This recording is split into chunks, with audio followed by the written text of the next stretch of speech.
You're very welcome to the Irish Political Roundup with me, Roisin the Cleric. And me, Paul Brophy. And today, Roisin, we're delighted to be joined by two independent county councillors, one in the great rebel county of Cork and one in the model county of Wexford. We're talking about independence and their influence that they have within local government. At the last local elections in 2024, 181 independent councillors were elected. That's nearly 19% of our local councils are made up of independent councillors, making them the third biggest grouping in local government. So today we're going to find out more about what an independent councillor can do, despite the fact of being up against large parties all the time, what their influence and what their influences are on the ground. So this evening we're delighted to be joined by independent councillor from Wexford, Michael Sheehan, who has been a councillor since 1999, and up to November of last year, he was a member of Fianna Fáil, where he decided to leave the party and contest the general election as an independent in the reduced 4-seat constituency of Wexford. Michael is also a two-time Cathaoirleach of Wexford County Council, and also joining us from the great rebel county of Cork is Councillor Albert Deasy. Albert is an independent councillor on Cork City Council. He was elected back in June at the very first attempt, and he was inspired, like many people, with the result of the no referendum, which yourself, Roisin, you canvassed very, very strongly for as well. So, gentlemen, you're very welcome to the Irish Political Roundup. Thanks, Paul. Delighted to be here. Thanks, Roisin. Thanks, guys, for the invitation. It's a pleasure to talk to you both. And hi, Albert. How are you? Wish you well on your term. Nice, Michael. I'm talking to an old hand here now. Nice to meet you, Michael. I tell you now, I feel old at this point, Albert. But listen, it is the best job in the world. Enjoy it. Thank you. And you too, yeah. Thank you. And it's a great honour, isn't it, to represent your local people? It's of service, isn't it? It's really serving the local people as a county councillor and representing the local people at grassroots level. Absolutely, yeah. I mean, that's if I can just begin on that. I've said this to people when I went around to my canvass, and that it was, for me, I just wanted to represent people, and every vote that I got, I considered it to be an enormous privilege. And in fact, yeah, I still kind of, I'm still in a sort of a honeymoon phase in that, So everything I do, and I've said it to people that, that excuse me about this now. This is I would never do anything that would make their lives worse for them. And that was terribly important. And I remember saying to somebody, and it sounded a bit hyperbolic now, but I remember actually I said to a couple of people, if I do anything to make your life worse, we have a big viaduct bridge out here. I said, you can run me out to the viaduct and you could do with me whatever you wish. And I meant that really in a way that, I take representation really seriously. And so if people write to me or contact me, I'm a trusted person, I hope, and that I can look myself in the mirror day in, day out, and I know that I give people good representation. And I'm afraid that, I suppose that's one of the good things about being an independent councillor. You're not tied to a whip. You're not subject to kind of diktat, and you have a good, strong voice. Yeah, and Michael, up to last November, you were a Fianna Fáil councillor in Wexford. You're based in New Ross. You've been there since 1999. Long time, Paul. They're a long time. Well, it feels like a long time, but like Albert will tell you, like it'll fly by. Like I started off on the urban council, and then a town council, then county council, and it progressed from there. So it's been a fantastic journey, yeah. And making that switch from being part of a large party on local government to being an independent, was it a big step to make? The thought process and the rationale behind it was a huge amount because, like, I was coming to the point where they were either going to run me now or never run me at all. So the Fianna Fáil headquarters and the leader neither had the backbone or the ability to say to my face, like, look, this is not your time. We're not running you now. We're going in another direction. And they just strung me out. Like, I actually felt sorry for Bertie because they did the exact same to him. And I actually was talking to him. I said, they're doing the exact same to you. Like, the game is up. They're not going to let you run under anything. And what they'll do is they'll run down the clock until you get fed up or quit, and then they'll pick a dud. And, you know, I'm half right so far, but we'll see what the other half of the fence is. But I had made the decision that I was going to go, that this was the time to do it. And whether they were going to back me or sack me or let me go, that was it. Because the way the geography and, you know, the way the politics had landed, the opportunity would have been there. If they had come in behind me, we would have done a much better campaign and we've got a much better result. So I was waiting. I was told by the General Secretary that Micheál's going to ring in, Micheál's going to ring me.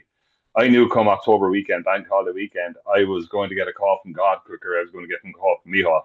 So I said, that's it, right. So if they don't go, let's go. Bang, fire the gun. And it was a Monday morning at 7:24 when the press release issued. And I can tell you, the phone literally went through the roof with TV and radio and paper ringing to find out what was going on. And there were a lot of issues. To be dead straight with you, that was, to me, the final straw. It was clear to me they were never going to run me for anything.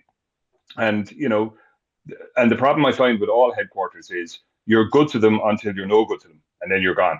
Right. And you'll find that they're discarded. And, you know, for those who are within the party structures, they're finding the same things as well. And it's all parties, not just Fianna Fáil, let me put it that way. But there were some issues too that there was a few homophobic slurs that I was very unhappy with, and very unhappy the way it was treated with.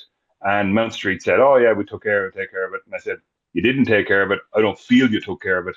And the person who was running around spreading all these slurs just got a serious phone call, when I would have thought, Jesus, in this day and age, you should have been fired out of the party.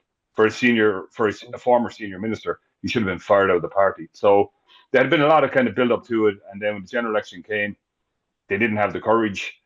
Incidentally, I still haven't received a phone call, and it's almost a year and a half on. And that's it, you know. But as I said from day one, though, and to be clear about it, I never had a broken relationship with my council colleagues. And they were of the opinion, excuse me, I was that I was shit on. And that I had no other option. I had been put into a position where I had to do it, because this is not the first time they did it to me.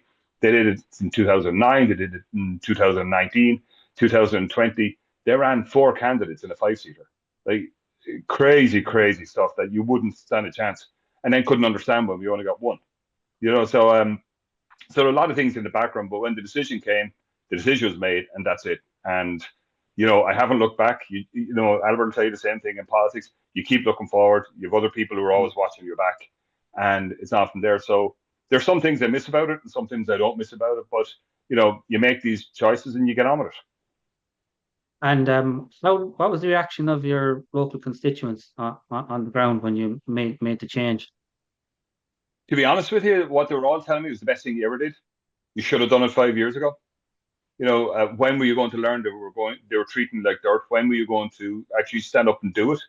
And I said, well, the decision was, I want to represent New Ross. I want to represent Wexford in the Dáil. And if they're not willing to give me the opportunity, then let me just get around that and go straight to the people.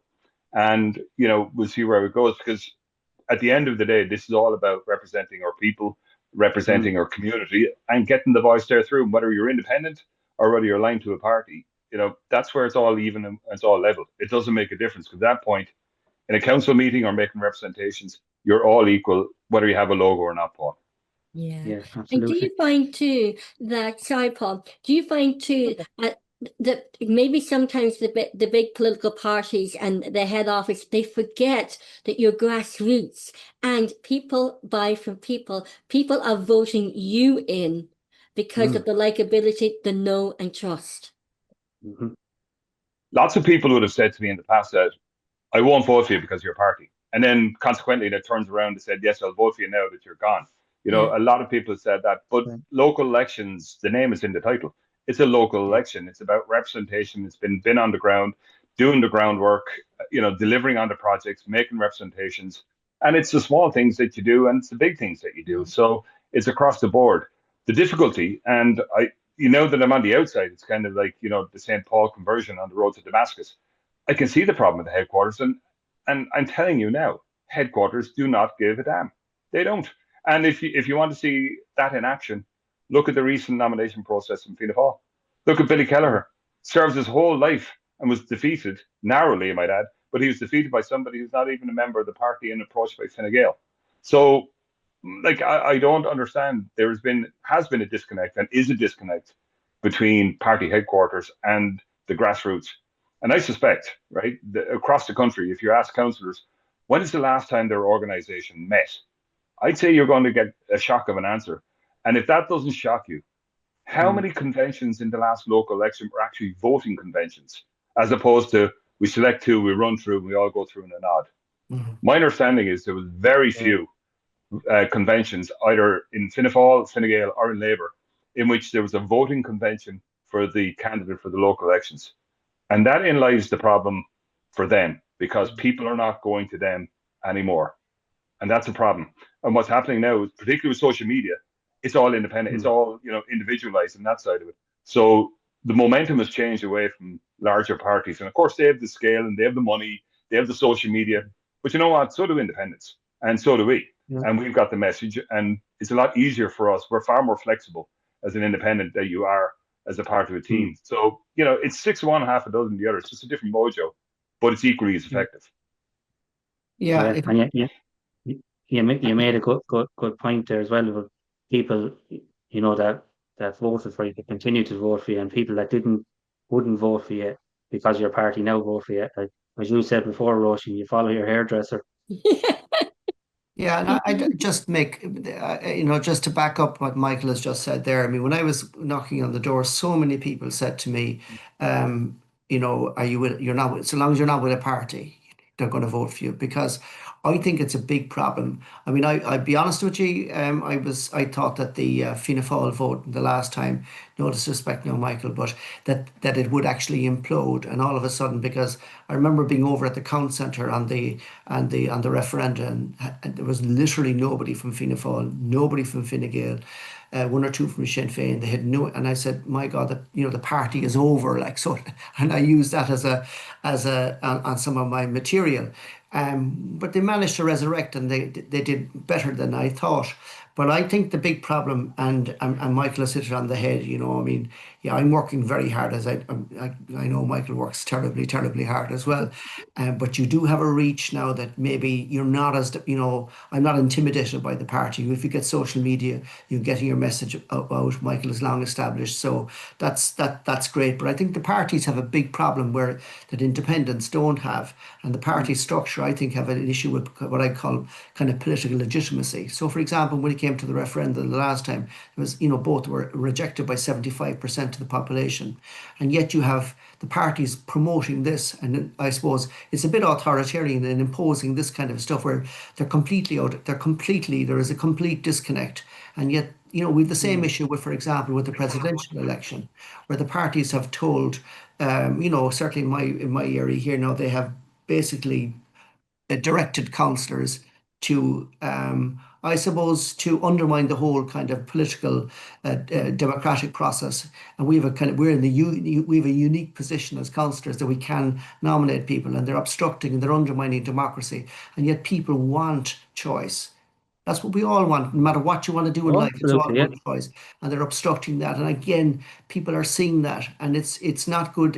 I think it's a very dark day for democracy. I'm talking recently again. It's the same thing over again. It's authoritarian, where it comes from freedom, the freedom of expression, freedom of speech. With the same narrative coming from the political parties, all three, Tweedledum, Tweedledee. It's the same thing. And do you know who stands out? Good independent voices. And I'm not constrained, and I'm listening to Michael, and I know Michael is not going to be constrained in any manner, shape or form. And people, that's where they're moving. That's the direction they're following. And if politics has any hope, that's the way that's its future, I think, anyway.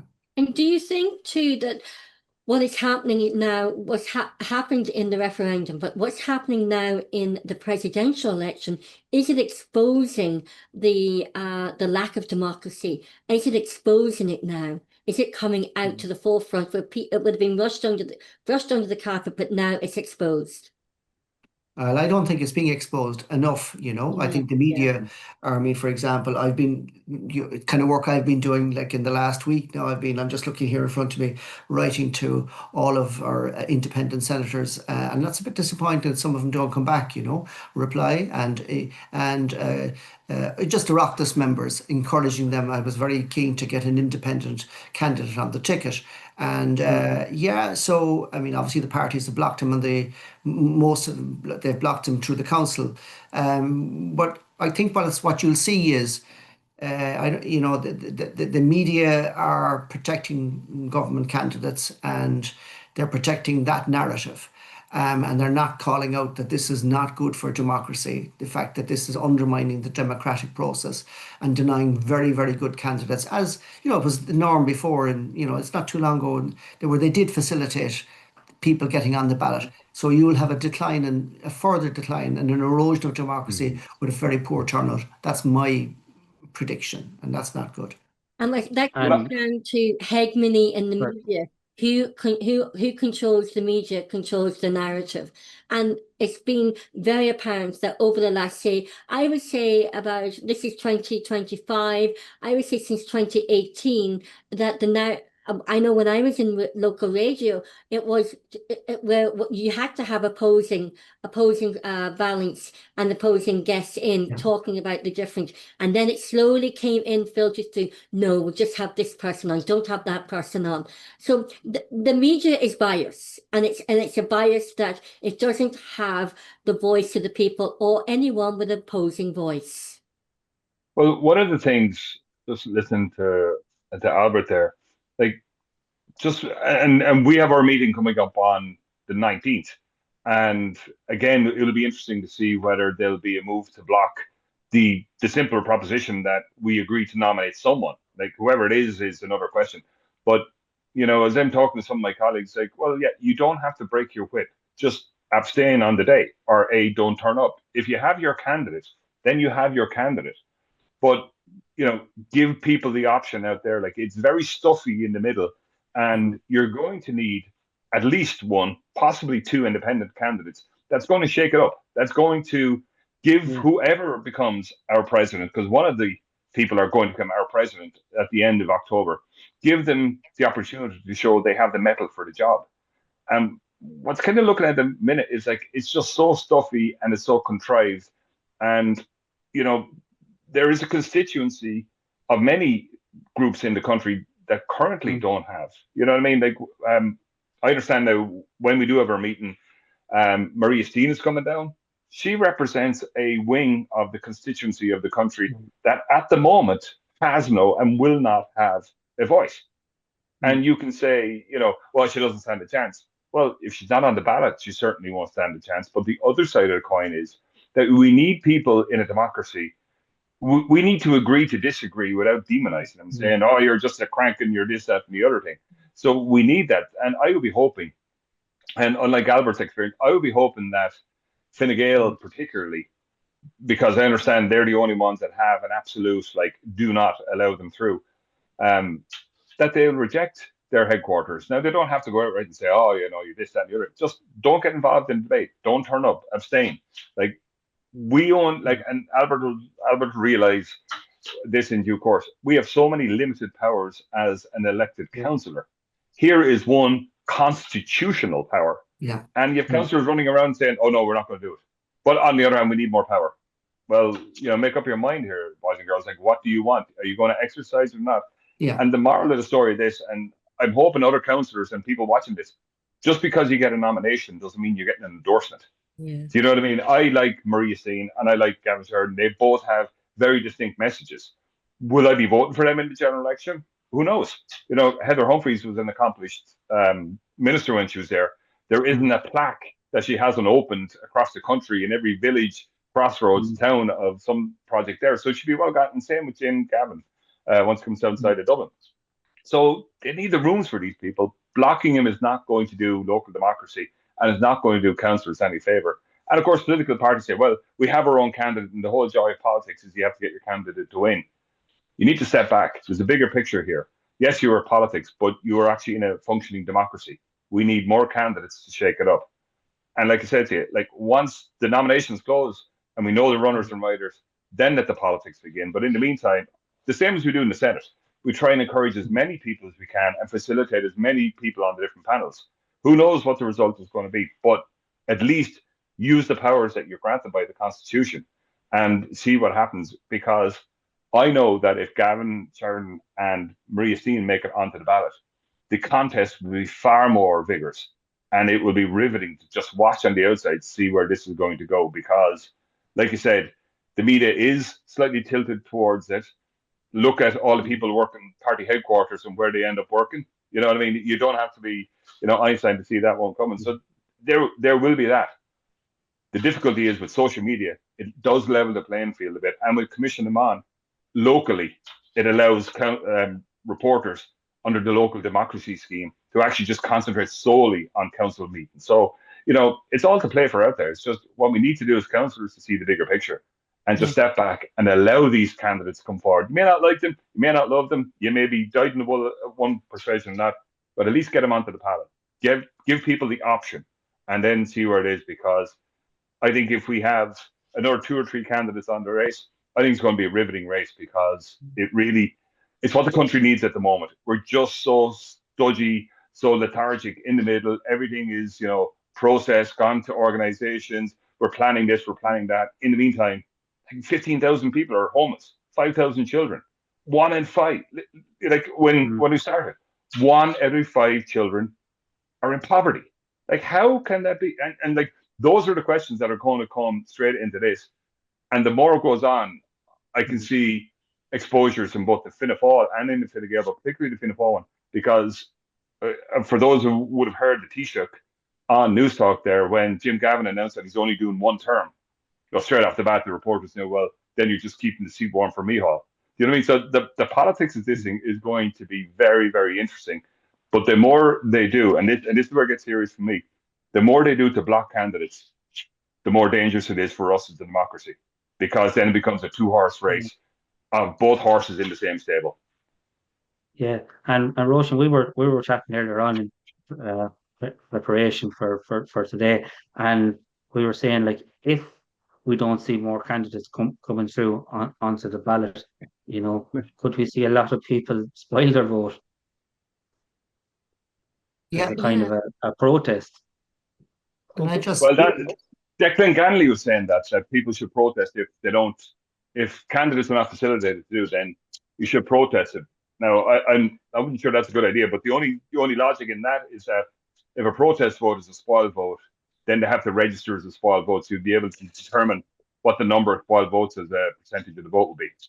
But then again, if you only have two or three candidates, are people going to come home from college to go vote? Are they going to fly home to vote? Are they going to encourage to vote? No. It's a foregone conclusion or a fait accompli. You'd wonder, would they? Yeah, I don't think so, Michael. I don't think they will, There's nothing exciting about what I see at the moment. And just to go back, Michael, I agree with you. We have unique powers under the Constitution. And just what Roisin was saying in relation to the media and media bias, I don't see an awful lot of media attention being devoted to the fact that, all of this carry on with the parties is undermining the spirit of the Constitution. And what we're going to end up with, possibly, which is what they're looking for, is not a president of the people, but a president of the party. And and that's not good. And I don't see, I've become very skeptical about the media, and even when Paul rang me the other night, I'm sure Paul found me a little bit I was a bit reserved about the thing, and I just was a bit unsure because the media, they have, as I said, I've seen them quite unkind to the likes of Maria Steen and Declan Ganley, and a lot of sniping going on. And instead of saying, God, we need these people on the candidate, they represent a constituency, and a large constituency, as Michael has just said, they're maybe not being represented. Nick Delahanty is pilloried in the media. They don't like him either, you know. Where it's, I need these people on the ballot, you know. And but councillors are acting, as I said earlier, all of this conduct is undermining democracy. And despite the fact of and all of the media protestations and, you know, that they're out there defending democracy, you know, by not giving fair balance and critique and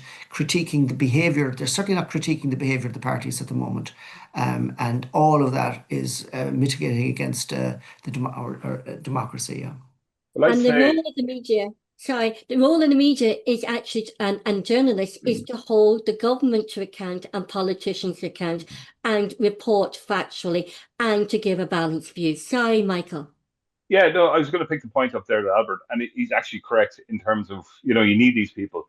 But, you know, both the Taoiseach and the Taoiseach have said, you know, the office of the presidency is above politics. True.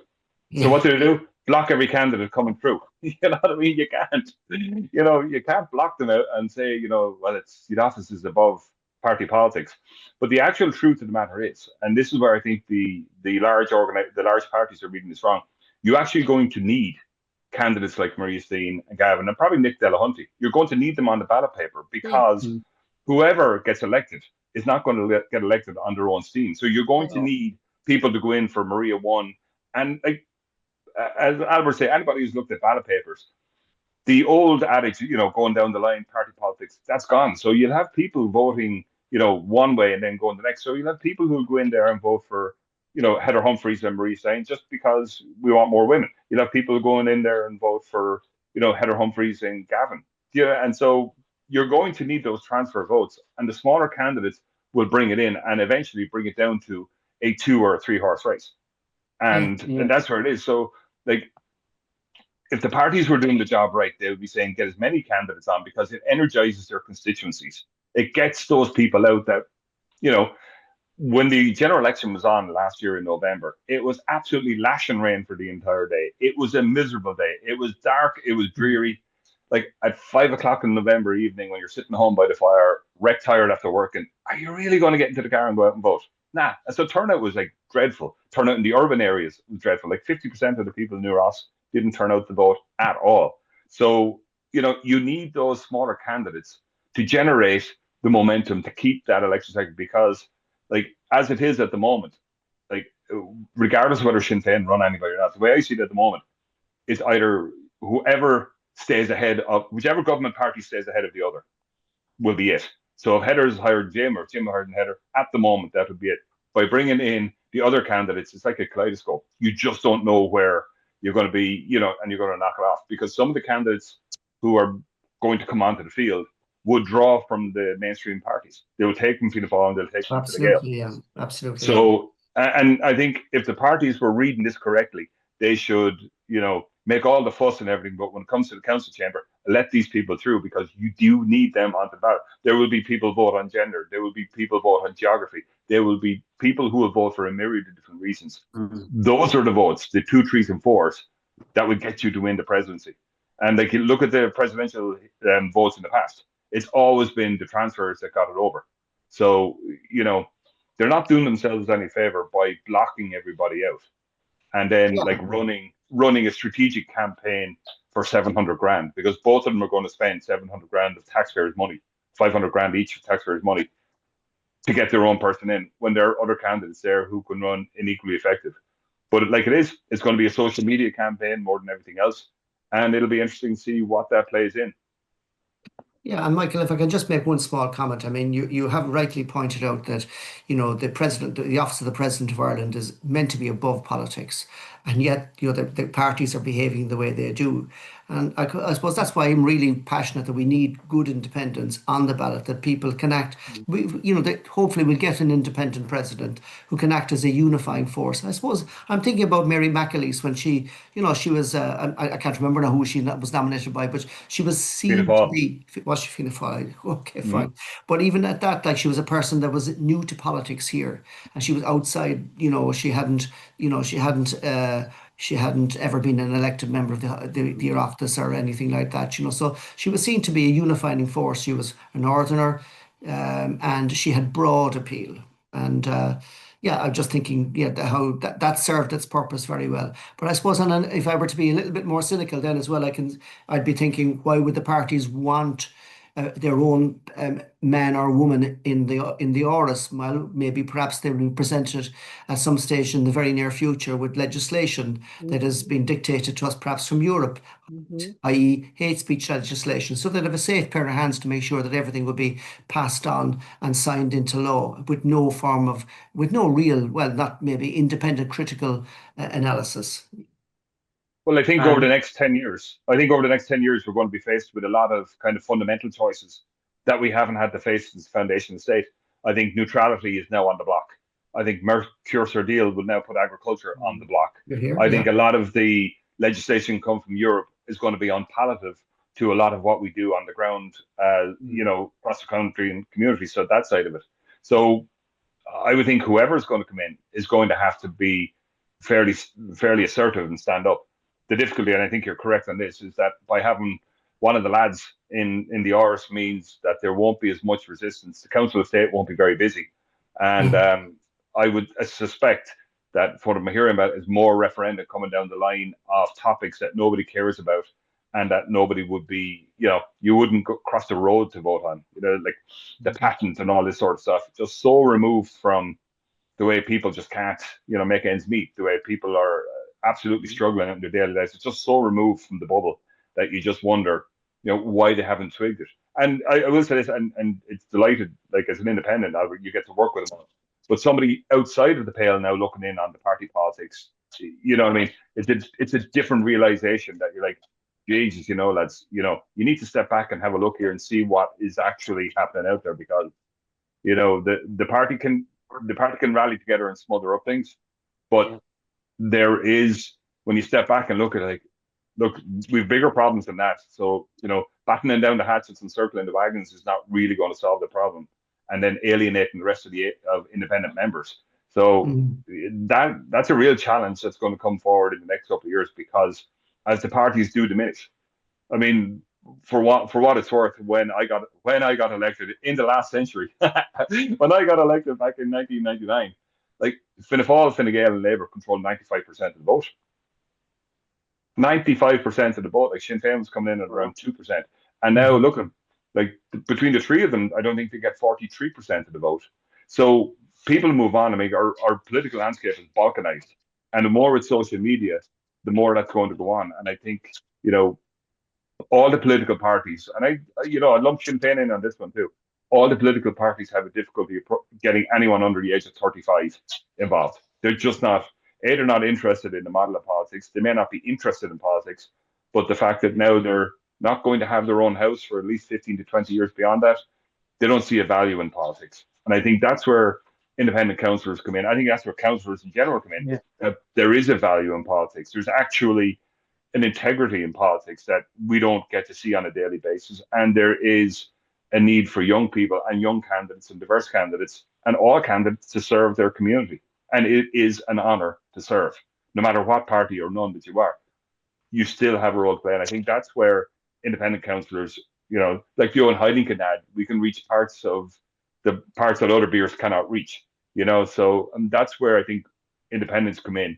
The difficulty is, the difficulty I see, and I don't know, maybe in Cork, Albert, the same way, different independents get elected for different reasons. So it's very difficult. And we have, like in Wexford, we have literally 17, like if you take Fianna Fáil and Fine Gael on one side with Labour, like it literally is 17 all.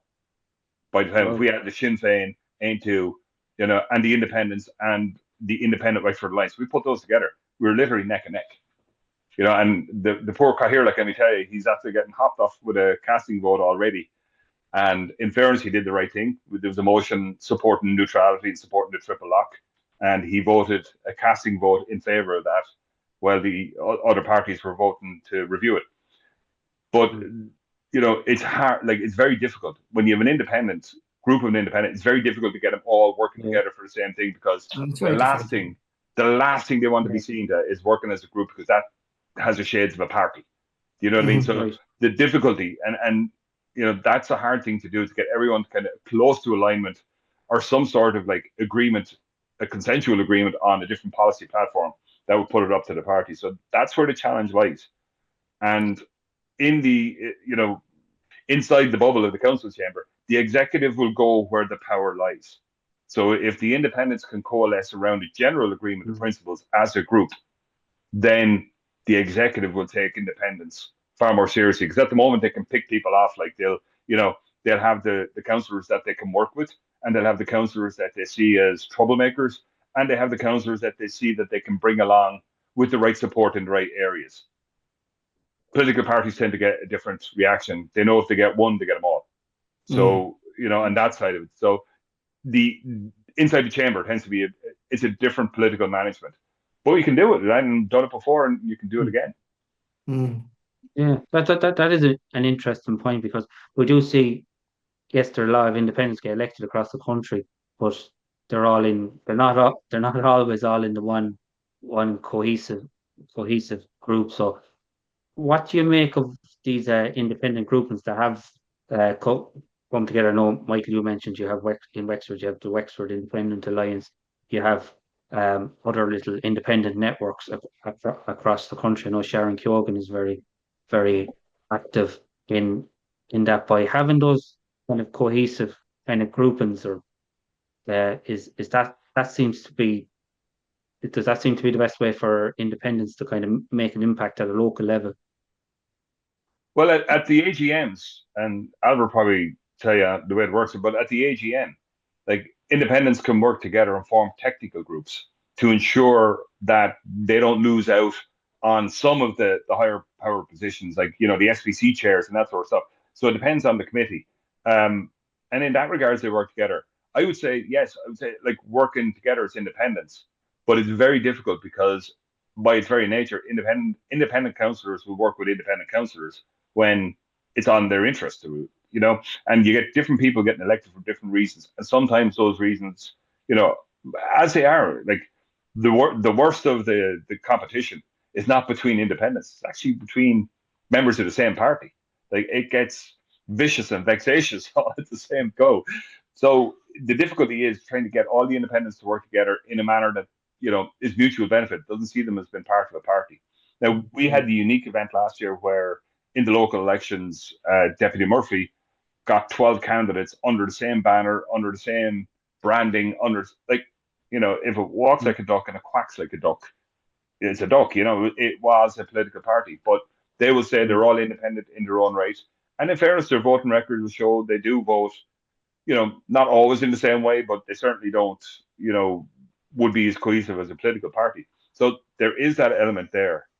I think, stepping back though, in the bigger picture, there is a need in the political spectrum in the country for some sort of political movement to come together, whether it's, individuals in constituencies or individual in groups in constituencies. Like, I get the feeling, and maybe Albert will clarify if it's in Cork, but I just get the feeling like this old Fianna Fáil, Fine Gael, Labour, it's now starting to run out of steam. Like, and even Fianna Fáil, Sinn Féin, and Fine Gael, it's feels like they're all heading to the middle, and we're all going to have a bang. Like, there is, and we're seeing this with the presidential candidates, there is room in this country for people who say, listen, the government is too big. They're taxing too much. We have to be pro-neutral. We have to be pro-family of all sides. You know what I mean? And there is room kind of cracking open in the political consensus for that. Now, whether that'll ever happen. I agree. Yeah, I agree with you completely. In fact, it's something I've been thinking about, really. For example, I don't like kind of ideologically driven politics, whether it is either left or right. But I suppose we're, broadly speaking, for the want of, we're kind of middle of the road. I don't even like the word conservative, but we like traditional family values and that kind of stuff. And but there is an issue, for example, like, so we'll say left parties, they've seemed to get their act together. So whether you're Labour, you'll automatically vote either Sinn Féin or you go on to Soc Dems, etc., or People Before Profit. They seem to just work. So there needs to be some sort of a coming together. Where people, can see it, that if they go in as an independent candidate, like, that have a better, that there is some sort of a not even adjoining, just a kind of a branding or something where people, they have strength in numbers. I mean, just for me as an independent, I suppose in Cork City Council, I'm one of 3 independents. And one of those would be, decent, and not say decent, they're all decent people, but I'd get a bit of support. And it's very handy when you're going into a meeting. And I've worked very closely with Independent Ireland councillor Noel O'Flynn, and we get on, we work very, very well together. And we would, again, share the same values. And I suppose Noel's only a new addition to council.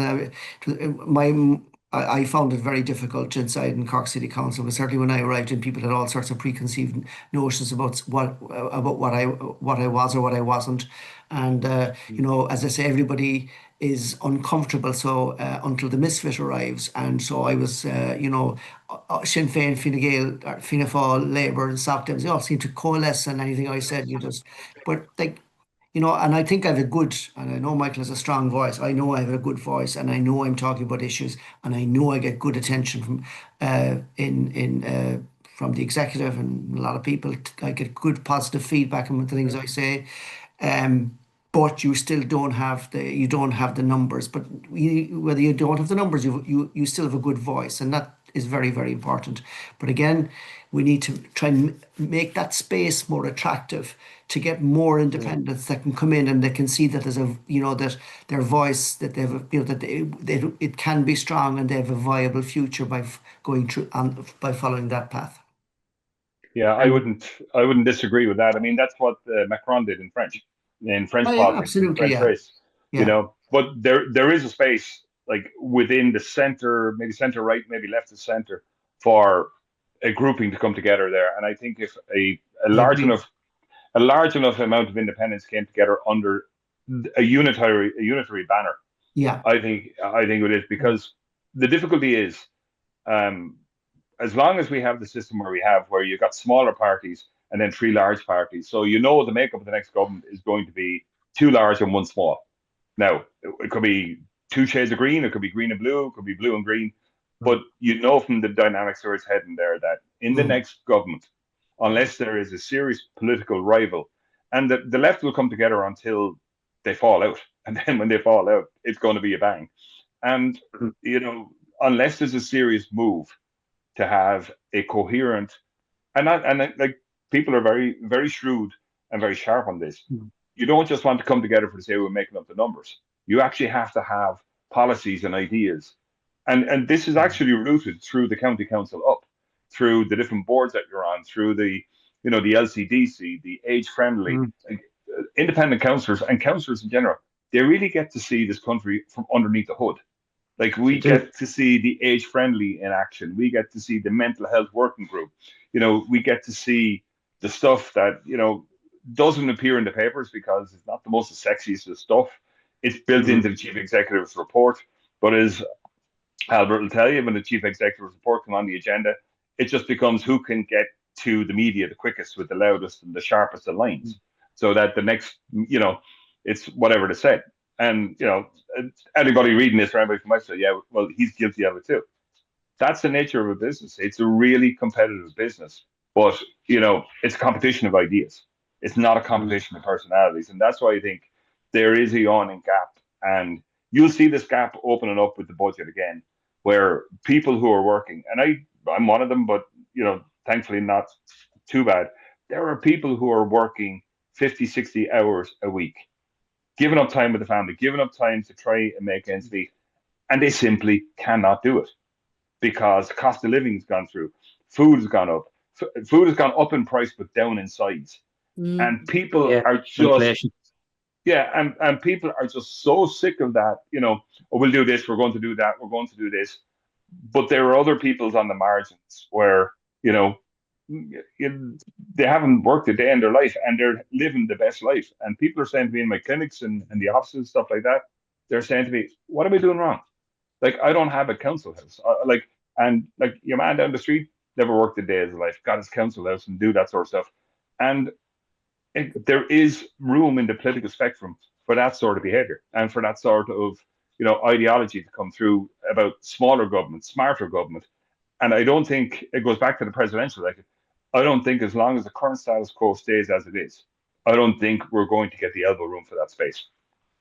I agree with you. And Yeah, I think there needs to be sorry. some sort of as you said, a coalition of like-minded people, like what, and with a bit of vision, with ideas, and with plans, and that you can get people to come in under a kind of a broad banner, and that where you can attract people into, because people have become very cynical and disillusioned with politics. I mean, I'd say membership under 35 in Fianna Fáil and Fine Gael and Labour. Well, maybe Gone. not those two, but certainly Fianna Fáil, it's gone. Labour and Sinn Féin are more ideologically driven, and they probably have a bit of a college input. But like those parties they're drowning. The old party, and it's not good for the country, because they were the lifeblood of this country not too long ago. But people don't believe, as I said, they're talking about political legitimacy, the kind of stuff that they've been pushing on us, whether it is hate speech, whether it is immigration, open borders, whatever you want to call it, but stuff that was completely alien and anathema to this country a couple of years ago. They've washed their hands of it, and now if you critique them, you have the media. They have the media, the well-funded, to destroy you and go after you. And that's, so, but again, there is a huge constituency there for people who can actually see it, but haven't got they want to grab onto something. They're not prepared to grab on, say, I get great support. And I'm sure Michael gets great support, but it needs to be something bigger than that we can grab onto and hold on to as well. I mean, it's lovely now for me, even listening to Michael there, and that gives me, that's inspiring. Yeah. Well, Albert, you mentioned. I would say, Paul, I would just say, Paul, one of the reasons, and Albert is 100% right, one of the reasons why young people and membership has dropped, and I'm not saying any political party, I'm going to say in all of the political parties, is because power has been concentrated too much in the centre, in headquarters, in the leadership. And you're seeing that, I won't mention which political party, but they were told, this is your candidate. Despite one of their other members running for it, this is your candidate, picked by 3 people. It wasn't picked by, a convention floor. And I've noticed this I noticed this a long time ago, particularly in Fianna Fáil, but I also noticed in Fine Gael and some degree with the smaller parties, but they have far more flexibility when I explain why. They brought in legislation that wanted to make them more publicly transparent and publicly funded. And as a result, they brought in things like gender quotas. Now, when you brought in gender quotas, yes, everyone wants to see more and more diverse people involved in politics, right? But just because you want somebody to be diverse, that shouldn't come at the cost of somebody else. No. And I have to say, and I make no bones about it, and I don't mean it in an insulting shape or form, but unless you were weak, woke, or a woman, Fianna Fáil did not want you. So, here am I, I won't say middle-aged, but an early middle-aged guy. And to be told, listen, you've served your party 27 years. Thanks. We're going a different route, and pick somebody else who ran against Fianna Fáil in the last local election. So I think the candidate selection has really not reflected the nature of our society. And in some areas they got it right. That's perfectly fine. In some areas, and this is why I'm saying smaller parties have far more flexibility, because if 40% of your candidates have to be women, you have far greater flexibility as a smaller party, whereas the larger parties have existing councillors and existing TDs. So what ends up happening, and this is not by accident, look around the independents that are around the country. There are 3 groups, one from Fianna Fáil, one from Fine Gael, and one independent who got elected as an independent. And the Fianna Fáil independents and the Fine Gael independents, at some point in their career in the past, have been shafted. For want of a better description, just been shafted. And to be told that, listen, really good candidate, you work hard, you deliver for your people, but you don't fit the demographic. What I mean? Where do you go? What do you do? What do you say when people say that to you? And that's why the concentration became too much in the power of headquarters, and they had too much interference where they can do it. I mean, I was shocked. I didn't know this until the other day. Actually, Ivan Yates' podcast, that in the recent vote that Fianna Fáil had between James Gavin and Billy Kelleher, there were ministers out of the country headquarter staff filled in their ballot. Like, how in the name of God could that be anything but crazy? Like, there was several ministers, Robert Fry, I think, was away, Darragh O'Brien was away, there was a couple of others away, and they didn't vote by proxy because they didn't vote. Members of Fianna Fáil HQ staff, according to Ivan Yates in the podcast, filled in their ballot papers. Like, now, there was 4 or 5 there, but politics is about numbers. So if those 4 or 5 had been there, maybe they would have voted for him, maybe they wouldn't. Then it was catchable, you know what I mean? So the problem we have with the larger parties, and this is where I think we can take them down, is that they're too concentrated in headquarters. Ask any of the councillors in the chamber who are from the larger parties, and they'll tell you the same thing. Like, headquarters lives in a different reality. And of course they live in a different reality, because the reality there is they're dealing at a senior level in government ministers. They don't see people at the end. They don't see people in food banks. You know, they see people in Audis. They don't see people like scrounging and trying to make ends meet to make sure that their kids have enough school clothes and school materials and that sort of stuff. Yeah, I think that was fairly evident. I'll give you one example. Two Fianna Fáil councillors in Galway and Louth, they sided with the locals in relation to a international protection centre, and Fianna Fáil headquarters didn't like what they were saying about it. You know, they were representing the view of their local constituencies, and Fianna Fáil decided, without them, right, lads, that's it, you're gone. And subsequently, the 2 gentlemen have joined Independent Ireland, got re-elected. And you mentioned Albert, you work very closely with Noel O'Flynn of Independent Ireland, who's his son Ken O'Flynn is a TD for Cork North Central. The whole concept of Independent Ireland was bringing independents together under a unified banner. Do you think that could be maybe a vehicle or one of many vehicles to it's something some of the things that you've been saying? It tortures me at the moment, Paul, to be perfectly honest, but I'm actually a member of Independent Ireland. And I am indeed. Yeah, I mean, I had kind of agreed to stand for them. And anyway, there are a couple of reasons, and I'm terribly friendly with Ken, and I didn't know Ken 18 months ago. I didn't know him at all. I knew very little about him, and I met both Ken and Nolan last Saturday at an event, which was very interesting, and we get on terribly, terribly well. And I suppose I suppose my fear, and this is why I'm gravitating towards Michael's idea there, like, you know, I'm not so sure about that. I mean, my values would align almost, completely with the people in Independent Ireland. I think the way I do, and, and I find particularly Ken is terribly, terribly courageous, and we need more and more people like that. My problem then, of course, is that I suppose, in relation to, the whip system, if that can be a bit stifling, and Michael knows a lot about that, and I suppose they have a whip system that it's a much looser system, but I'm not so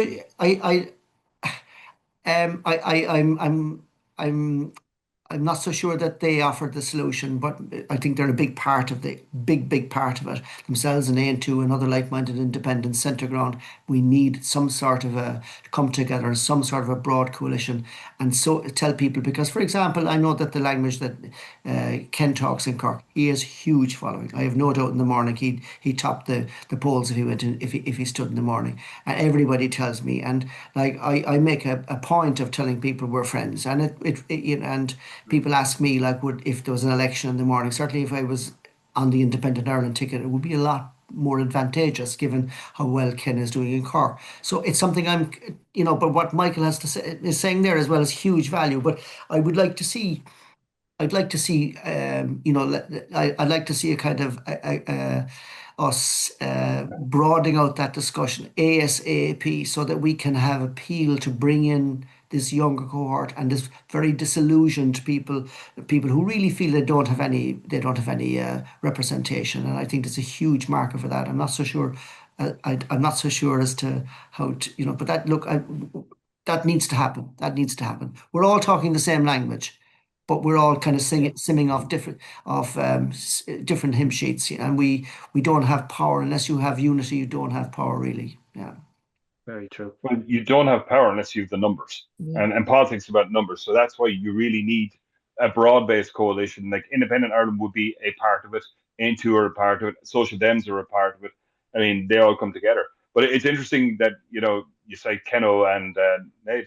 Where do they come from? Like, I served in the Fianna Fáil Councillors Forum with Kenno Flynn, and Ned was serving there, you know. And, you know, within the Fianna Fáil ranks, they always looked, I won't say looked down on him, but they certainly didn't treat him the same way as they treated everyone else. So there was always this kind of like, ah, sure, look, you know, they'll be there, they'll be there. So the problem is, it comes a day when they're not there. And there we are, and Kenno's there, and, you know, he has his constituency down there, he knows how to do it. The problem, as I've always said it, going back with the iPasses, the problem there was communications from on high. They never sat down with the locals and said, right, lads, this is what we have this issue here, we have to do something, you know, failure is not an option here, doing nothing's not an option. But instead, they let that whole narrative develop where, you know, buses came in the middle of the night, and then the narrative was, well, you know who they are. And I say that because where I live in New Ross in County Wexford, we have the highest percentage of transport companies, of which most of the people who are working for the transport companies are non-national because they simply cannot get enough staff.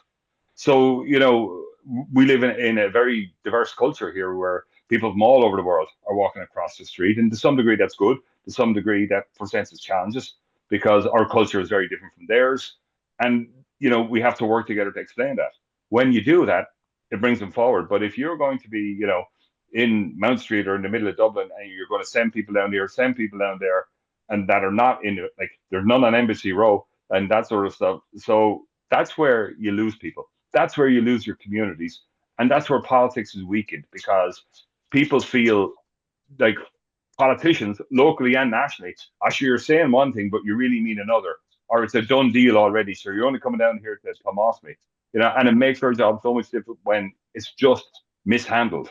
And I think across the country, including the two lads in Galway that I know fairly well, mishandled, completely mishandled. Down the Galway, mishandled. I mean, go up to Cavan Monaghan, Shane P. O'Reilly, mishandled. And all these mishandles, they all popped the bloody poll in the local elections. So, do you know what I mean? Like, at what point? And, you know, there's no point saying it because, in my opinion, the leadership, the party leaders are just not listening. They're listening to focus groups. They're listening to, you know, splicing, you know, demographics, saying we'll target this message and that message and that message. And that's where the social media comes in, and that has a role. But at the end of the day, like, and it goes back to what we were saying with Albert, at the end of the day, we have a broad-based constituency. So you're elected to represent all of them, not just some of them, not just the targeted ones that you think will turn out the vote and that you bring in a policy measure that will make you popular with them. So, and, you know, and what you're seeing, and we see this in budgets time and time again, there are people who are going to be winners and people who are going to be losers. And in my opinion, and again, of course I'm going to say it now, I'm outside the fold, they're creating more losers each and every year than they are winners. And people are just getting tired and tired of see their quality of life, see their things that they want to do going further and further outside of their remit. You know, like you're waiting for medical, like look at the entire, for the sake of God, look at our entire health service. And you see mothers having the doorstep, the Taoiseach, to say that nobody will deal, like nobody will deal. All these people, like we have the most expensive health system practically in the Western world. Why should, like, there's something wrong in our politics that a mother out of desperation has to doorstep a Taoiseach. And he says, we'll look into it. You know, the same with Simon Harris in his Canturk moment that cost him 5 or 6 Fine Gael seats. You know what I mean? All of that is there. They just don't listen. And that's the problem with the upper echelons of political parties. And you'll see come 2029, when the next local elections come, I think you're going to see a lot of retirements within the mainstream branches, because I think they're going to find it very difficult. The constituencies are going to be different. The environment in which you operate is going to be very different.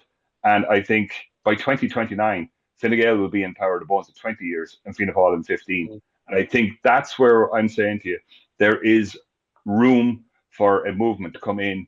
I would always say like right of centre, because like many of you or many of your listeners, we are taxed beyond the absolute, you know, joke at this point. And, you know, they're bringing in this for the budget, that's for the budget. I can tell you, your average PAYE worker will be no better off after the budget. Do you know what I mean? Like, there's something wrong in the country when you have to work 40, 50 hours and you're worse off at the end of the week than you were the year before. Like, you know what I mean? And that narrative is out there, and that's what people are feeling on the ground. And for some particular reason, it's just not percolating up to the upper echelons. And that's where the politics changes there. Like, from an independence, like, the beauty of it is, and Albert will tell you this, like, for the stronger independents, like, we will stand up in the council chamber and we will argue, you know, why it is absolutely stupid for the government to say you cannot buy a new boiler because it's against EU law. But if you can buy a second-hand one and break it up for parts, oh, that's perfectly fine. Like, you know, and that's the law. Like, and that's where politics comes into it. And you have to say, like, particularly for the stronger independents, like, no, push back on this and say, no, go back and look at this, because that is simply wrong. And that's where, in the council chamber, the stronger and the more forceful you are, the executive will actually work with you, because they know you're coming from a position where you're absolutely committed and that you're absolutely determined to represent your constituency. And I think people will tell you that, like, you know, we all have our moments where, you know, you say something off color or say something that is daft. We all have those moments, but by and large, if you're out there defending, people will respect you. They may not agree with you, but they know exactly you're standing up for your community. And that's the first line of the job description of a public representative. Stand up and represent your people. Absolutely. Yeah. I agree completely, Michael. Just to make just a couple of observations. I mean, yeah, when you're elected, you have to represent everybody. So one has to be, you know, I'm very measured about what I say and that, you know, but I suppose really, you know, you mentioned there about, you know, kind of a diverse community and all that, and that's all very fine, you know, but again, I go back to kind of political legitimacy. In other words, that, you know, like, you know, that people just don't have their voice being heard. I mean, just go back to the sort of this whole hate speech legislation and things like that. I mean, nobody in Earth, all of that has been directed from Europe. And okay, you can blame the which I do blame the leaders who have foisted a lot of this kind of stuff. And that's just one small example. But I mean, it's like as if the kind of administrative apparatus of this state has been taken over. And so, you know, like, and every critical issue that comes up, whether it is housing, whether it is immigration, whether it is hate speech, whether the recent referendum, none of that is organic. None of that is coming from the people. So you end up with a situation, for example, you know, where people are actually very, very, very disillusioned. They feel very removed from the whole process. And you're being, you know, we've become a very authoritarian state here, where you're being told what to think, what to say, where you can go, where you can't go. So, like, and I just make one comment, I suppose. You know, even you mentioned there, Michael, about the handling of those issues there, for example, in Galway with the lads from Independent Ireland. And, you know, again, I kind of sense that was a move that was being directed not by the party, but by forces beyond the actual state itself. I mean, you just look, I mean, we have a constitution. A constitution is there to serve the people of this island, Irish citizens, period, full stop.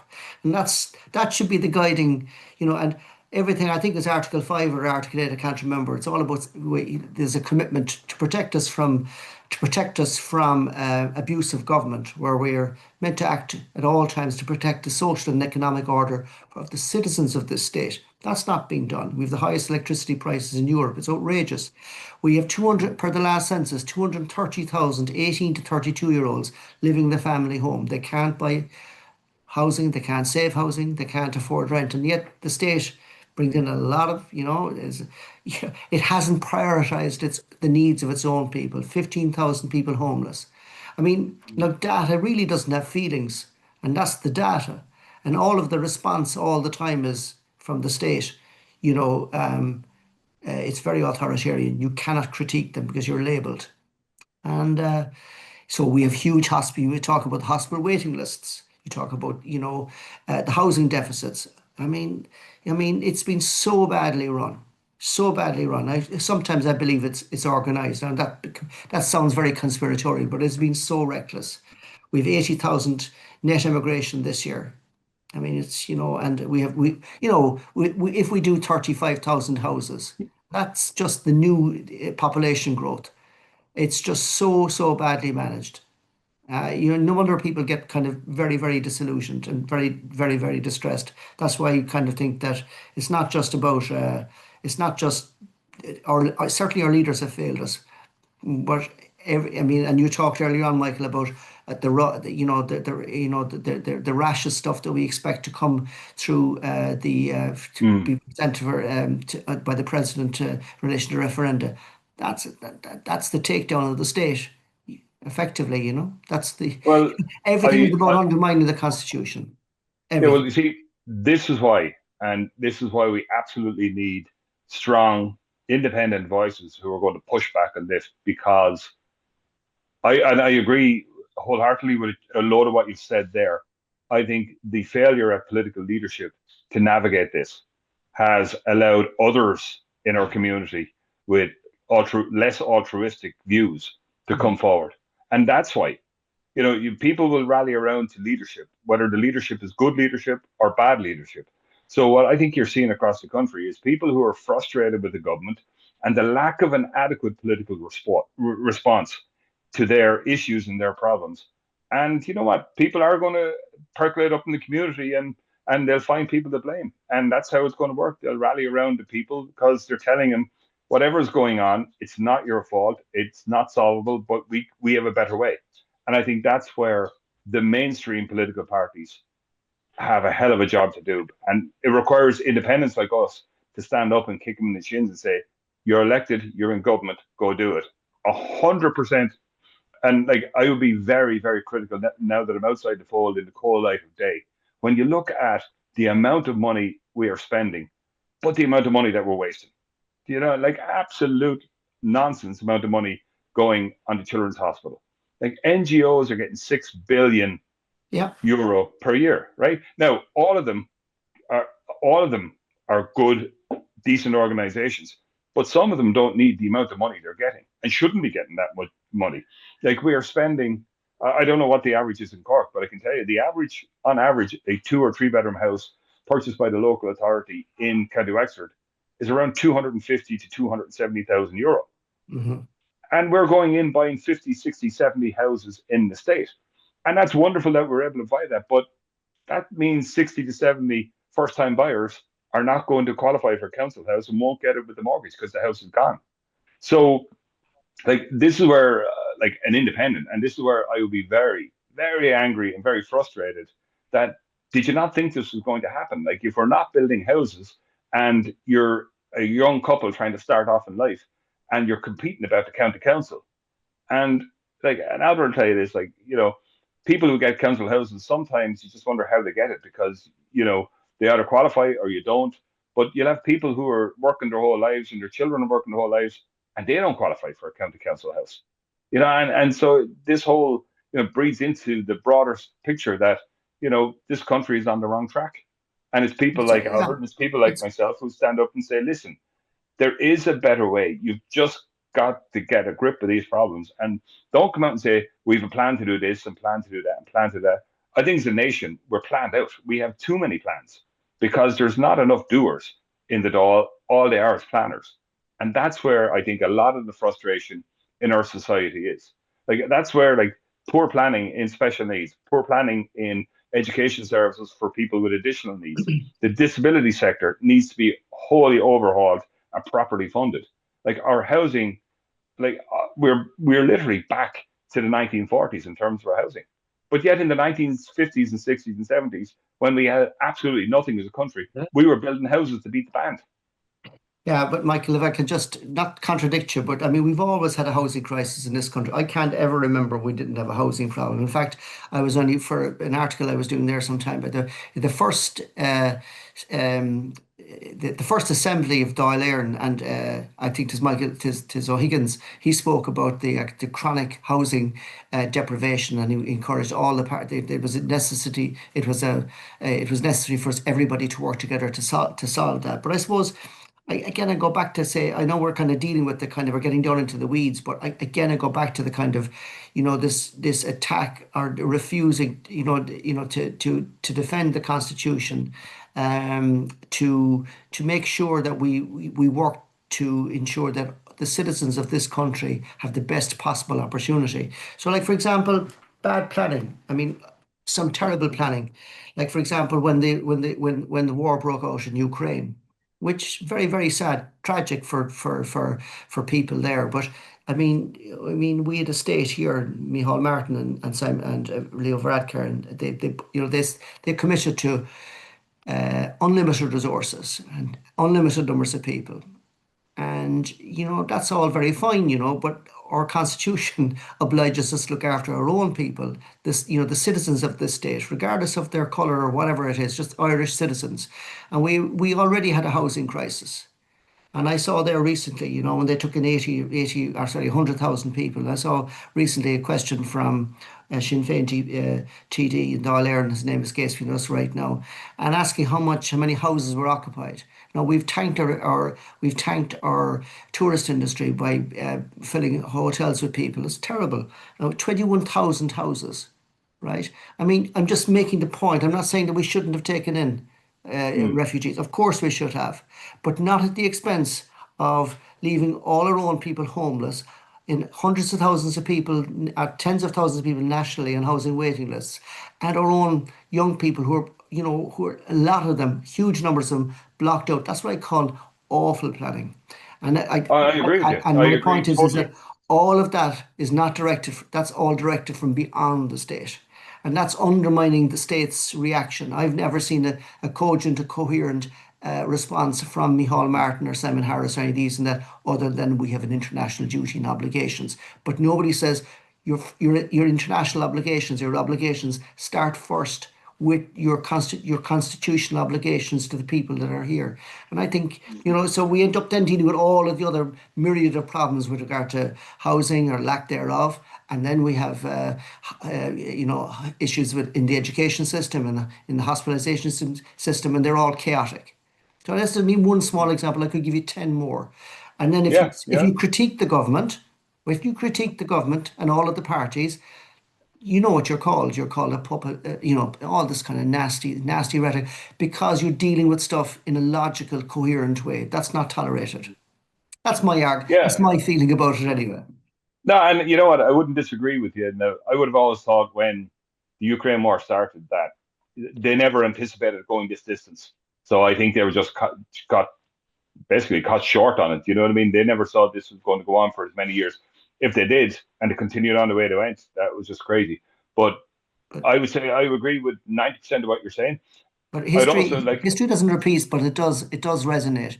And but again, it was the kind of the control. Roisin referred to it earlier on there. The control of the narrative. And the narrative should be about having a government representative and somebody with sort of very different views, and then make up your own mind. But that's all being killed off, and then we end up with a mess. Then, and God, I have great respect for the poor people in Ukraine and beyond. It's terrible, but our constitution, and this is what was being lost, and it's the Fianna Fáil Constitution of 1937, which would often refer to. That's been decimated and put to one side, and there's no talk about it. It was always that was the center of everything before, in terms of how does this affect us? Anybody who had any sort of an understanding of history would understand this is potentially a catastrophic long-term war. And the reality is, many of those people, and most of them, may never go home. That's fine. I have no issue around that. But we have kind of bought a wagon load of problems, and then everybody else that turns up, you can't. And we end up, as I said, then we're building 35,000 houses, and the need is, there's no end to it, none, because of awful decisions. I agree with you. I agree with you, and I think we're going to have to make some awful decisions as a nation, because we're not going to be able to keep all those people here. So there are going to be times when people are going to have to be sent back to where they came from, and there are going to have to be times when we're going to have to be shoulder to shoulder and face to face, as the case may be, with our European partners, to say, listen, if somebody lands in France and then comes to Ireland, well, France is a safe country. Back you go. You deal with it there. And I agree with you about the bottom part. We have a lot of NGOs. I'm going to cut across you again. We have a lot of NGOs. We're paying a lot of money to a lot of these NGOs to game the system, and they're costing us a fortune. And it's only one dimension. My real point is that I don't want to get onto the kind of the micro level. It's just that the kind of the sense of the nation and what's kind of enshrined in the Constitution that should be the core of all decisions. How does this affect us? Instead of, how does it, it's as if, as I said, the administrative apparatus of the state has been taken over by a foreign being, and anything that beast requires must be facilitated. And I suppose that's where I think is that that's the problem actually, as I see it.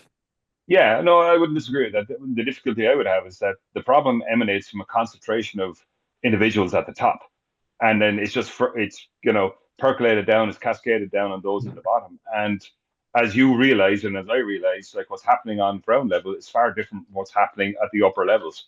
And this is where the impact is. This is where we need to be who we are and stand up and say, look, our community is not going to be able to take much more without significant investment in housing, in schools, in water, and places like that. So absolutely, this is why there is room there, and we need to challenge the political orthodoxy that we have, that there is just a groupthink, and we need to think outside the group to say this is not okay. Our country is not okay. I would say if you asked the average person on the street, is this country heading in the wrong direction? My guess is they'll say no. And for a myriad of reasons, they can't get a house, can't get a medical card. Correct. Is that they feel like, their entire quality of life of their current generation is far inferior than it was in our parents' generation. So, the responsibility and the blame lies clearly at the very top of that. And that's where it's at. And I think they've just lost their way in connecting with those at the bottom. And I think the sooner the better there's a shake-up in that regard, then issues like, how do we deal with taking people in from other countries? How many do we take, and do we take them at all? How do we deal with the North? How are we going to unify this country? What does that mean? And those are the bigger questions that, like I said to you, the next president over the next 10 years or the next 14 years are going to have to deal with in some shape or form. And that's why I'm hoping that, we'll have that big conversation as a nation that we have to have. But there are serious issues in this country. And I would always encourage anyone to get involved in politics, because everyone's got a role to play in it. Everyone's got a view to play in it. And everyone's view is equal. It doesn't make a difference, whether you're in the council chamber or the Oireachtas chamber. The only difference there is the amplification is bigger, but the points will remain the same.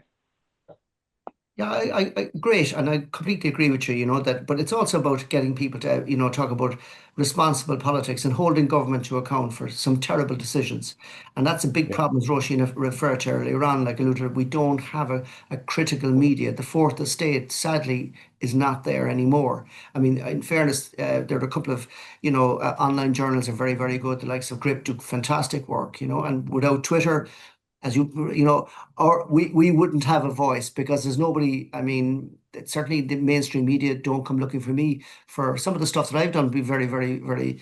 I think I'm doing good work. I mean, and it behoves politicians as well and parties to behave in a really responsible way. I mean, because some of them, in my opinion, some of them act like more like social chaos agents as opposed to really serious politicians. And I said, this is the big problem. We haven't been taking politics remotely as serious enough as we should have been, and we end up with the kind of issues that we have now in relation to housing and infrastructure and education and hospital and etc. So I mean, I spoke about there was a motion before Cork City Council there now last week, and it acknowledged the housing issue that we had in Cork City, and a call for we've a march coming up in Cork City in a couple of weeks' time. There, they Raise the Roof march, which is tragic for poor people that can't find house, and that they're looking to politicians for hope.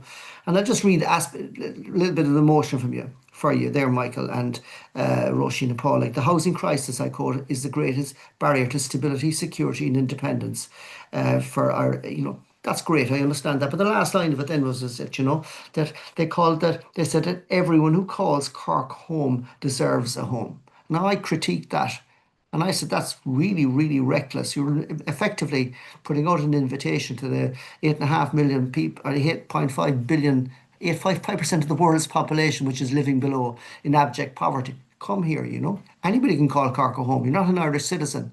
They made no apology, the parties that supported this. Reckless kind of stuff, That's as I said, fundamentally, there's politicians, some of them, and they don't see the Constitution as a kind of a living document and being afforded the respect that it should have. Otherwise, like this is whatever you might call it, it is unconstitutional. It's certainly anti-constitutional because it's undermining opportunity. That kind of platitudes and rhetoric, some of it I think is kind of dangerous, and yet it's kind of accepted now. And that, Well, I agree with the point you hit there. That it's certainly rhetoric. And I mean, this is the difficulty that I've always found in politics is that, the rhetoric is probably a lot sharper than the substance of it. And, for people who want Cork home, I'm sure like you can interpret that many different ways, that they just mean if somebody is living in Cork and wants to have their own house.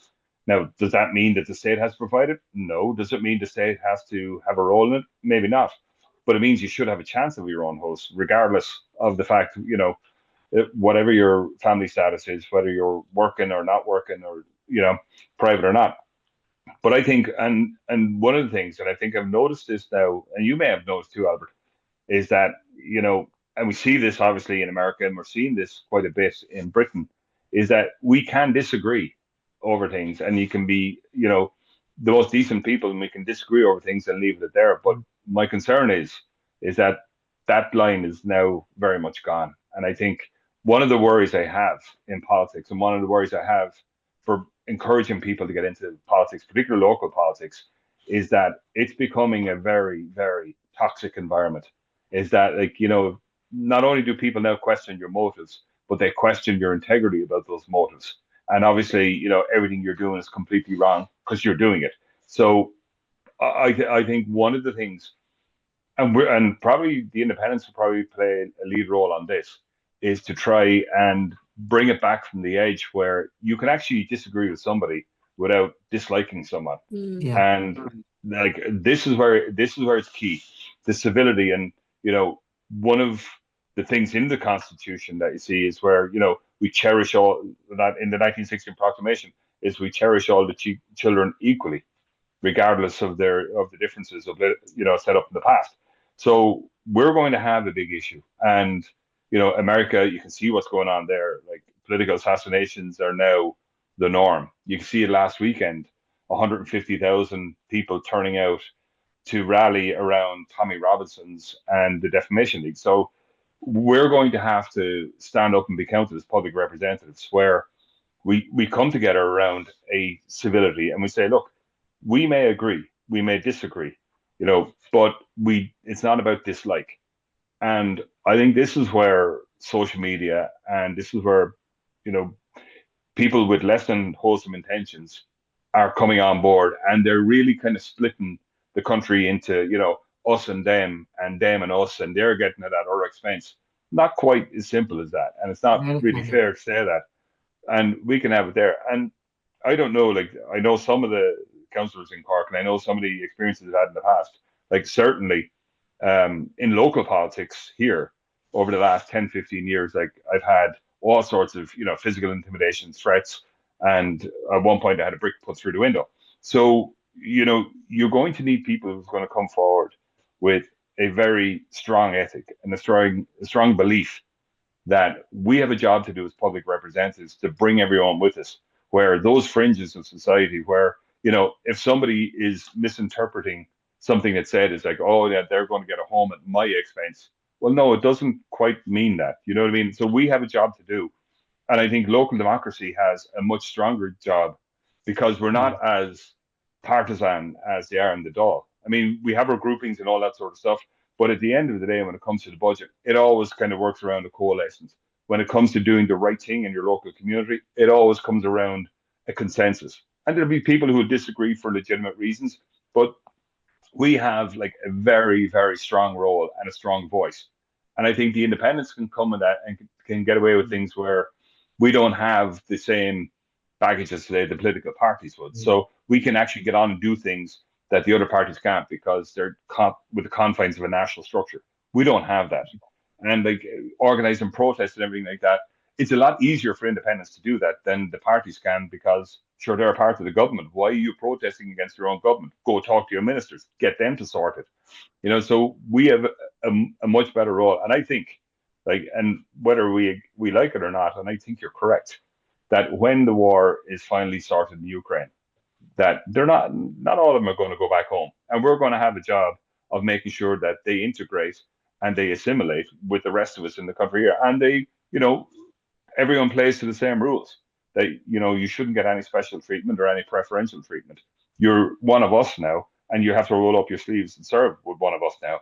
And I think that's going to be the big thing that we're going to have to do. But that'll be done at the local level, because I would have found that during the Ukraine, and particularly with some of the IPAS centres that have happened, the local democracy and the local response was far more effective than the national response, because we rolled up our sleeves. We went out there, we met with them, we worked out what their needs were.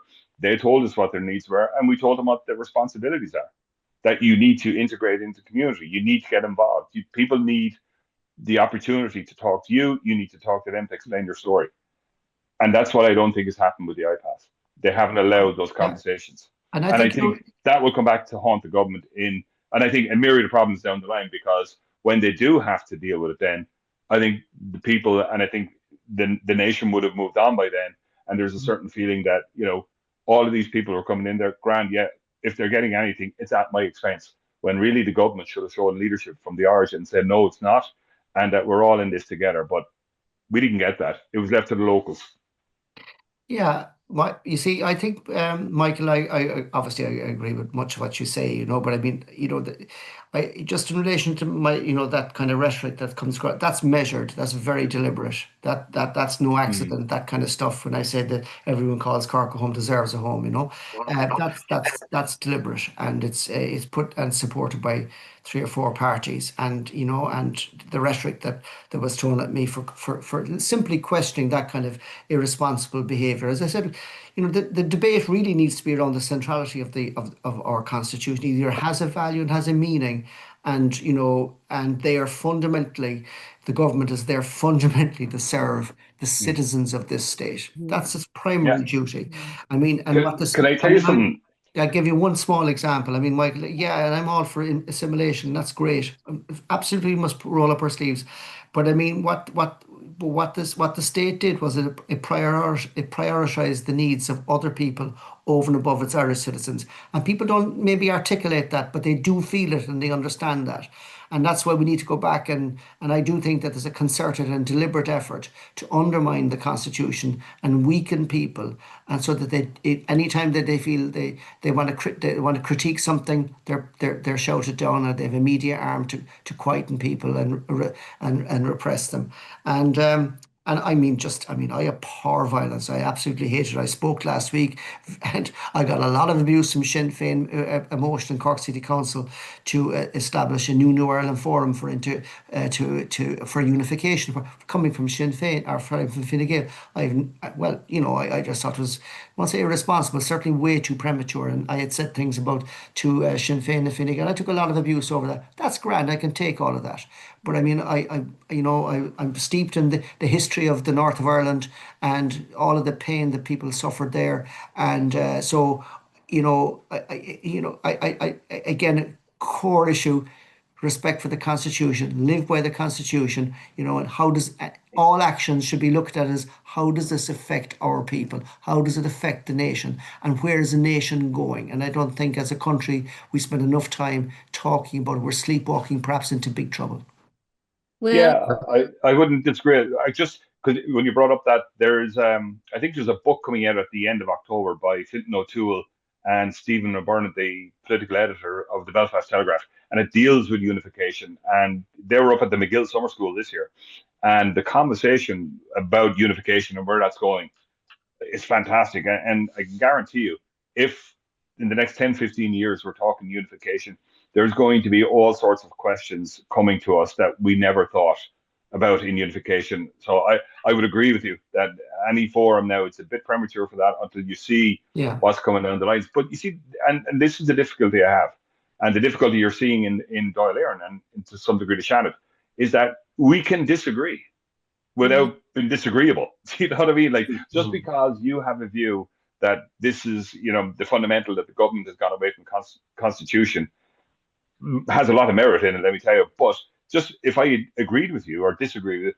that doesn't make you a bad person. Like, I don't get this whole thing of shouting at people and shouting them down and then going on social media and Facebook and particularly that. Like, it goes back to kind of where we started. Like, you do actually need smaller candidates to come forward to give you those point of views, to give you the drama of democracy that, yeah, look, you know, we don't have all the answers right, and we don't have all the answers.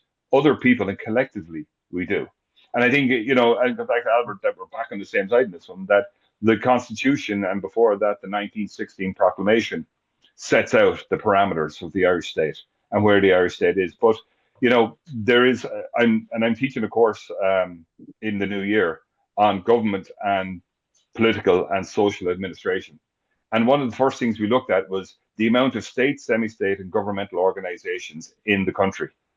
We're well over 220. Like, we have 220 organizations. We are so governed in this country. Now, they all do good work, they'll tell you, but I don't know if we need 220 different organizations doing regulations and maintaining, like, you know, and it's just, when you look at things like that, like, and I do agree with Albert, like, to some degree, it feels like as a nation, we've drifted away from what our core values were. Now, we've also reinforced what some of our core values were about being charitable and been kind-hearted and been Christian charitable. But in other areas, I think we've gone too far where, you know, sometimes you feel like, you know, just because somebody's opposing, you oppose them for the opposition's sake, but then you denigrate them because of what you don't like. And I think this is where, as an independent, it's far easier to push that out and say, call them out and say, look, lads, that's not on. You can't be talking to people like that, or you shouldn't be criticizing Albert because he just doesn't like the opinion that you have. That doesn't mean he doesn't like you, doesn't treat you bad as a person, you know?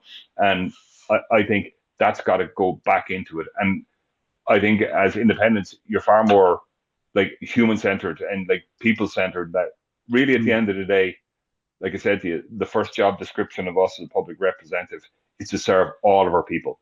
Whether they voted for you or not, whether they're from here or not, in your constituency, that's our priority. And when we lose that focus, when that's not a priority for the general welfare, and that's the phrase used quite a bit in the proclamation and in the Constitution, for the general welfare of the people, then we're on a sticky wicket on that one. Yeah, and I suppose just to, I completely agree with you, Michael, but I suppose that's what I've been trying to say in relation to political legitimacy. Legitimacy means that, you know, that your views, that when we elect representatives, you know, that they are our voice. They, you know, they represent and project our values and our views. And I don't think that's been happening, unfortunately. I mean, yeah, just in I've covered all the areas. I've given an example. I don't think that, so for, anyway, yeah, I'll say no more on that. Well, gentlemen, we're going to have to wrap it up, but I would love to have you both on again together. Absolutely. And I was really interested because you were both talking about the Northern unification, and I'm a Derry woman, and I grew up during the Troubles, and my best friends were the opposite of my political values and political beliefs. But you know what? We could agree to disagree up north, and that's not the narrative down here, but we could agree to disagree. And then we could be in work, we could be all working together and disagreeing, and then we could go out dancing, sharing clothes, swapping makeup, and go out dancing because we could agree to disagree. But now you see that narrative has changed. You're not allowed to, as we said, agree to disagree. That's why, Roisin, when that book comes out, I think it's going to absolutely burst the whole question right open, because the premise of it, and if you Google it, you'll find the name of the book. I think it's out at the middle of October. It's actually not, and their premise is actually correct. And I just sat there and I just, like, my jaw hit the ground because I never looked at the whole issue this way. It actually isn't reunification. It's a whole new country. And they go through section, like, you know, what do we do with the veterans and retirees of the armed services in the north? They're now a part of and agreed Ireland, and they're like, well, you know, what do we do in terms of education, where the education in the current republic is far superior than the education in the current north? And in this conversation as well, the health service actually in the republic is superior to that, even though it's NHS, which is grand and hunky-dory until you get to the point is, well, you know, where do we have a parliament? Because their whole premise, and it'll be a fascinating book, it's a fascinating conversation, because essentially what they're saying is there is going to be no Republic of Ireland, and there is going to be no North of Ireland. There will be a country called Ireland. And that presents all new. Like, do we do their main English? You know, do you still do the sterling? You know, where does the Union Jack, if we're bringing, you know, 2 million by then into this new agreed structure, like that will be a quarter of the population. So how do we accommodate them in terms of traditions? And, you know, one of the fascinating things, and I thought the whole place was going to explode, to be honest with you, is because we are asking them to be a part of this agreed Ireland, and they're going to come with us. And, you know, we're saying, well, you can't have the Union Jack as your flag. So does that mean we're going to have to say the tricolour cannot be the flag either? So they didn't come up with an answer on this one, but there was one very interesting thing, and I think this actually, and this is why we were talking about unification, because this brings us back to where we are. The biggest demographic in the current north of Ireland at the moment is neither nationalist or unionist. It's the middle group. It's the people who are there because they're working there, and they're predominantly non-Irish or non-British. These are people who are working in the health service, working in education. And you know what it is? When they look to Dublin and when they look south and they see the quality of life and the diversity and the acceptance and how things are operate down here in terms of living standards and in, for want of a better description, I know services were always given out about them. They will look to the Republic as it is now and say, you know what, I prefer to live under that. And in the event of a plebiscite, it's that group, ironically, will decide whether it's an agreed Ireland or not. And there's a second bit here now, which I thought was fascinating, and I was just living on every word. They said, like, according to them, when we move to United Ireland, we're going to have to quadruple the spending on defence forces. Because, and I thought it was fascinating, and I never thought of this before, and this is why this whole agreed thing is going to throw up questions over it. The reason why is political legitimacy, as Albert was talking, because in the last general election, right, there was a big bust-up between Sinn Féin and the SDLP where voter fraud of a couple of hundred votes was accused. I think, from what I recall, a polling box went missing for a couple of hours. Now, I don't know if it was misplaced or went missing, but anyway, it turns out it was grand, and there was all claims of voter fraud. And their theory was, or the book kind of lies on this one, where it says, we are going to have to increase our armed services to deal with paramilitary violence and intimidation at the polls. Because if the vote goes a certain direction, and their premise was that the vote will have to be held in both jurisdictions on the same day, because you can't have ballots kind of hanging around and all that sort of stuff. So they were saying the vote would have to be on the same day. And because, you know, the nationalists and the IRA as all has dissipated, the paramilitaries of the unionists will be there. And they said, whatever the new Irish state entity is, and they kind of avoided saying any names, we're going to have an armed services to deal with the paramilitary threat. And I thought that was absolutely fascinating, because it's one area that, you know, that you wouldn't have thought. Like, everyone thinks, you know, United Ireland are all going to join, and that's where it is. Fascinating stuff. But, you know, those are the questions. Those are the big questions that we're going to have to face in the next 20 years. And to borrow a phrase, Michael, for that to happen, we're going to need plenty of doers and not as many planners. Yeah, I think that stuck with me. I've trademarked that now, Paul. I've trademarked. You'll have to give me credit for that now. That's my one. We need doers and not planners. You know what I wrote down? We're always looking for hooks, aren't we, Roisin? So I think we might have found something. I like the social chaos agents as well. Yeah. I like that. But as well, just on the north, because all my friends and everybody up in Derry, I know, they go, you know, why are you still down south? It's too expensive down south. And one thing, a couple of years ago, I was talking to a Sinn Féin TD here in Kilkenny, walking down the street, and she said, oh, United Ireland. But I said, have you done focus groups in the north? She said, no. I said, but why is everybody talking about United Ireland when you don't know if the people in the north, even the nationalists or the Republicans or the loyalists or the unionists, want to join and come down south? Because economically, it's cheaper to live in the north. Yeah, and I would say, just on that, just my 2 and 6pence worth, I've been fascinated with the north, and I differ with Michael. I understand Michael's he's a keen planner. I mean that in respect to, But I think it's way too early to be thinking like that. To me, nothing must compromise the peace, even if that means, accepting the kind of institutions which aren't ideally democratic, but they work and they keep the guns quiet and the bombs, quiet as well. And I think down here there's a bit of naivety, as you just said here. I mean, the kind of tensions that exist between Sinn Féin and the unionist community are very, very, very, very real.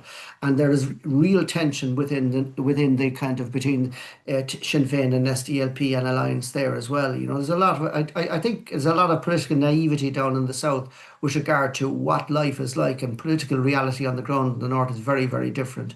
And the other thing which has happened, really, I suppose, unionists in the north, sort of, who I would see as being socially and politically very conservative, would have looked to the likes of Fine Gael, say, over the years, and they had an ally down here.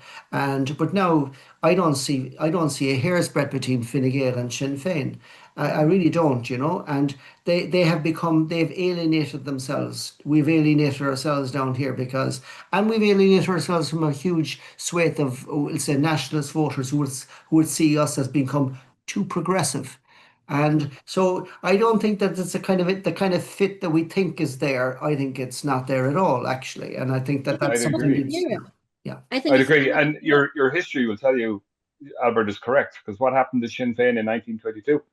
They split, and they split again in the 50s, and then they split again in 1972. yeah. So, and I agree. And this is just a book about elements of unification that we generally don't have much consideration of. But when you do, you're like, geez, you know what? I didn't think of that before.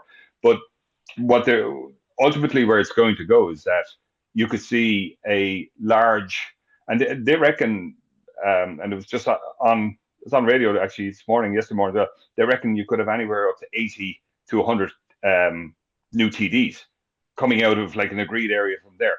A lot of them would be from on an STV. A lot of them would be from the unionist tradition, which would see themselves very much working side by side with Fine Gael, which leaves then the Sinn Féin. Where are they going to go? Do they work with Sinn Féin in the south? You can see them working with some sort of kind of left between Fianna Fáil, Sinn Féin, that whole kind of Republican tradition, kind of national, and SDLP. So the difficulty is when all this happens, and please God, it will happen. And Albert said right. First of all, whatever, it cannot jeopardize peace. It cannot jeopardize the whole peace process. But when it does, it's going to fundamentally change who we are as a nation. It's going to fundamentally change. Like you're seeing it, like I said to you earlier on, like Fianna Fáil, Fine Gael, Labour, they're all gone down into the 20s. They'll go further on down. Because, and like you guys know this, and your people watching this will know this. Like if you grew up in a Fianna Fáil household, your mother and father was Fianna Fáil, or traditionally actually the mother and father were Fianna Fáil and Fine Gael, one or the other, and then it was a Fianna Fáil household. So you could be told when you go to Canvas, that's a Fianna Fáil house, and you look at all the names on the register, and you tick them off saying Fianna Fáil, Fianna Fáil, Fianna Fáil. That day is well and truly shattered and gone. You have no idea how, and like everyone in the household has to be Canvas now, and increasingly, and technology in elections is now changing at such a pace that even the Canvas is becoming far more difficult to do, particularly in the urban areas, but in the rural areas as well. And with technology and with gates and with cameras and everything like that, people see who's at the door and say, nah, not getting off the sofa. You're on your own, pal, like get going. And so in the next generation, the Canvas is going to be completely different, and it's going to be changed fundamentally.